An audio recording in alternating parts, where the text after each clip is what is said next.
Assalamualaikum warahmatullahi wabarakatuh. Kami dari kelompok 4 di sini kami akan membuat video diskusi untuk memenuhi tugas ujian tengah semester Peradilan Tata Usaha Negara dengan dosen pengampu Ibu Ratna Dewi SHMK. Nah, di sini kami akan membahas mengenai putusan dan juga pelaksanaan putusan. Nah, sebelumnya kami akan memperkenalkan diri terlebih dahulu. Saya Cindy Cinora dengan NIM B1A121004. Saya Rita Puspitasari dengan NIM B1A1210029. Saya Jessica Angelia Sritonga dengan NIM B1A1211024. Perkenalkan, nama saya Doli Barimbing dengan NIM B1A12118. Saya Dio Saputra dengan NIM B1A1211031.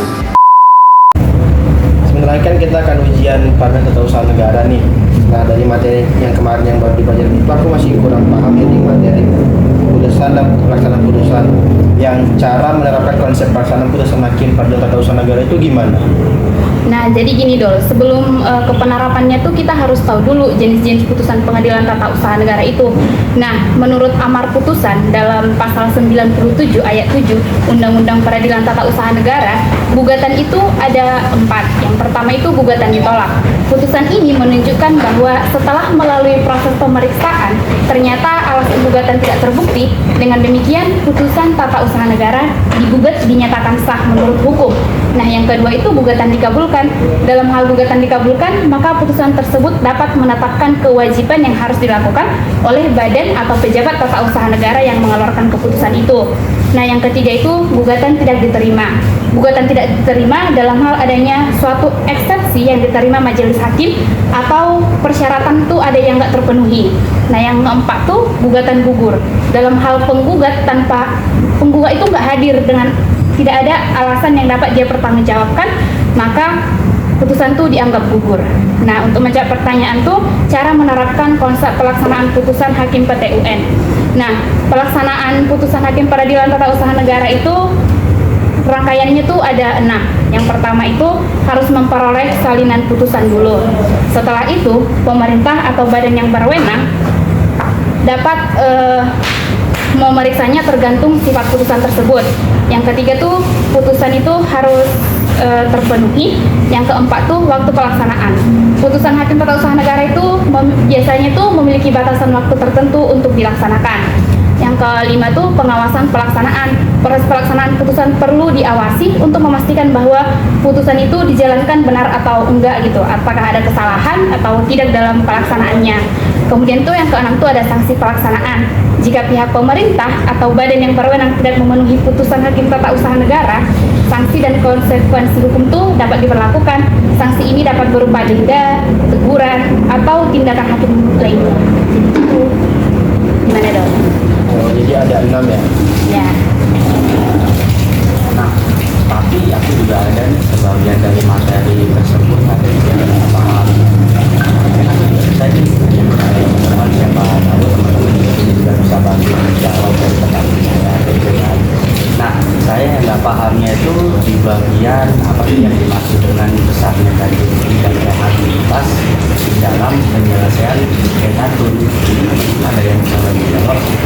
Jadi gini, besar tidak biologi dan jenis rehabilitasi yang dikenal dalam penyelesaian tata usaha negara itu dapat ditentukan berdasarkan prinsip-prinsip hukum yang berlaku dan juga keputusan-keputusan yang telah ditetapkan sebelumnya. Nah, untuk faktor-faktor yang mempengaruhi besar rehabilitasi antara lain itu ada biasanya kerugian yang dialami hak, terus nilai dari hak atau kepentingan yang terkait dengan sengketa, serta pertimbangan keadilan dan juga kepentingan umum.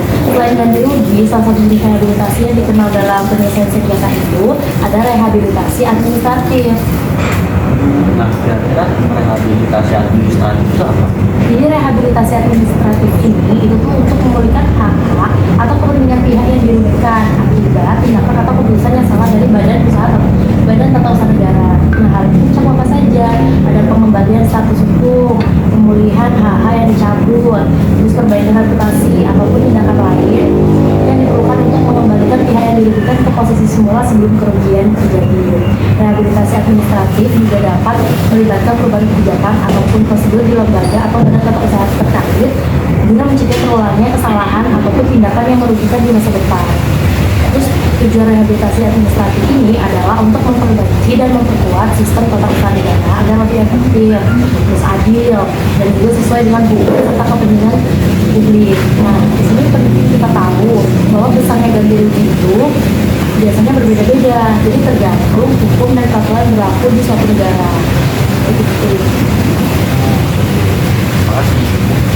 Aku yang nggak paham tuh di bagian cara melaksanakan eksekusi, tapi eksekusinya putusan hakimnya tuh udah mempunyai hukum tetap. Nah itu gimana? Jadi gini Jess, cara melaksanakan eksekusi putusan hakim yang telah mempunyai kekuatan hukum tetap itu yang pertama yang harus dilakukan itu membaca putusan, yang mana memeriksa secara teliti isi putusan yang telah dikeluarkan oleh hakim.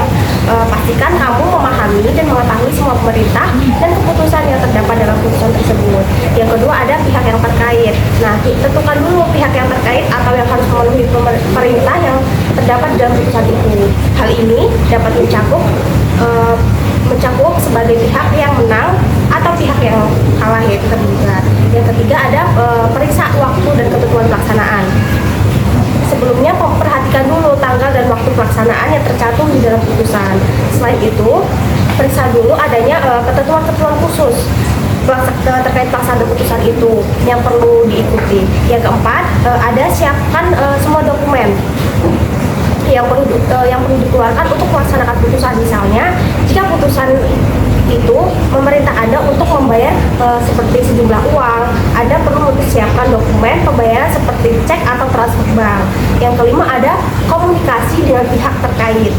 Jika ada pihak lain yang terlibat dalam pelaksanaan putusan seperti lembaga keuangan atau pihak ketiga, pastikan kamu berkomunikasi dengan mereka untuk mengonfirmasikan mengenai putusan yang perlu diajukan. Yang keenam itu ada pelaksanaan putusan. Langkah ini bertujuan sangat tergantung pada jenis putusan yang diberikan oleh hakim. Misalnya, jika putusan memerintahkan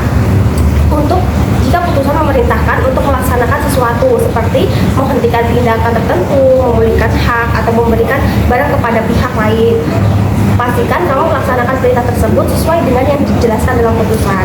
Yang ketujuh ada pemantauan dan pelaporan.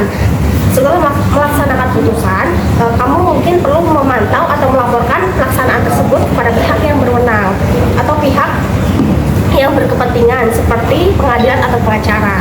Yang ke-8 itu ada peninjauan kembali.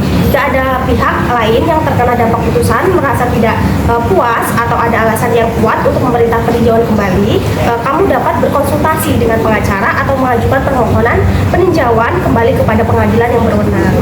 Jadi itu. Oke, makasih. Aku bisa nanya semoga katanya mau jadi pejabat dong. Nah, kamu tahu nggak pejabat TUN tuh dalam menyelesaikan sengketa TUN tuh gimana? Bisa jelasin? Oh, yang saya tahu aku nih, satu tuh ada mediator, itu pejabat badan tata usaha negara itu yang sebagai mediator antara pihak yang bersengketa. Itu pihak penengah. Dalam beberapa kasus itu ada pejabat tata usaha negara dapat bertindak sebagai penengah dalam menyelesaikan sengketanya. Yang ketiga itu sebagai pengawas.